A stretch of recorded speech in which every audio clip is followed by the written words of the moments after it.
now I moved to this Norwegian school, which is a school that is set up to train the kids in enough Norwegian so that then they can be moved to their local school. And this is not like that, like where I was used to.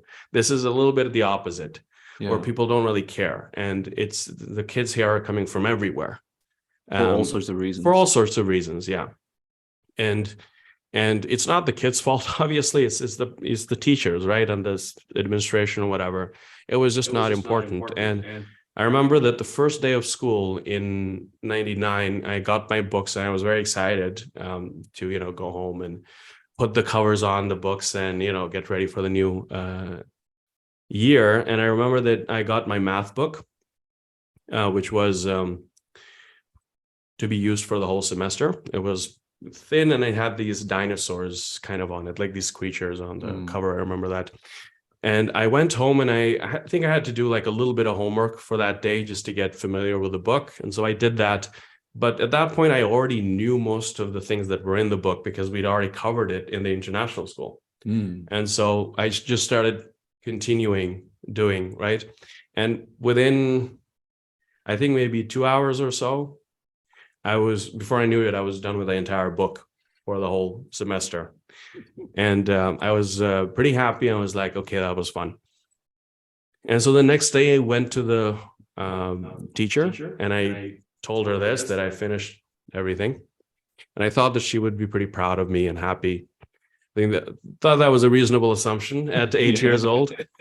And exhibiting, prodigy level competence. And, and I remember my teacher, I still remember her face. She had this bowl cut, colored brown hair, but she was like 50, 60 years old, glasses.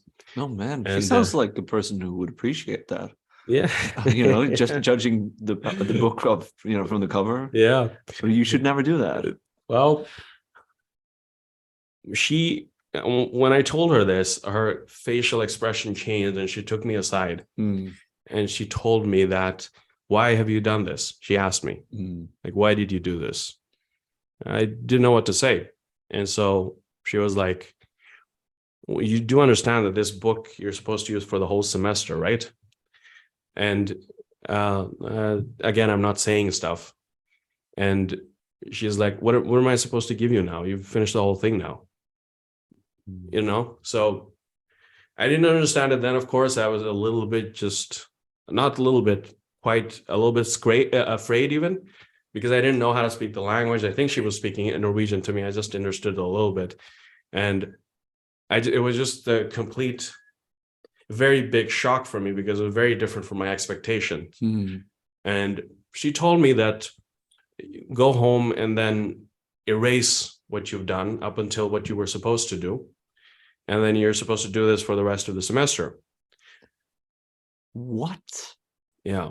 She told you to go home and erase all of the work that you've done. Yeah. And then she would expect you to go at everyone else's pace and do what you've already done again. For the rest of the semester. Okay. Yeah. That is uniquely stupid. Yeah. So you were really unlucky then.